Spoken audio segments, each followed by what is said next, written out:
नागपूरच्या यशोधरा नगर पोलीस ठाण्याअंतर्गत किरकोळ वादातून एका तरुणानं आपल्याच मेहुण्याची हत्या केली।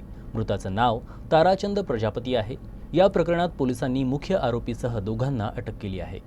नागपूरच्या यशोधरा नगर पोलीस ठाण्याअंतर्गत राहणारा आरोपी राहुल इंगोले याच्या बहिणीचं ताराचंद प्रजापतीशी लग्न झालं होतं, पण गेल्या काही दिवसांपासून ताराचंद आणि त्याच्या पत्नीमध्ये एखाद्या गोष्टीवरून वाद सुरू होता, ज्यामुळे त्याची पत्नी संतापली आणि तिच्या आईवडिलांच्या घरी गेली। ताराचंद आपल्या पत्नीला आणण्यासाठी अनेक वेळा सासरच्या घरी गेला, पण वाद मिटला नाही। घटनेच्या संध्याकाळी ताराचंद आणि राहुलमध्ये याच मुद्द्यावरून वाद झाला।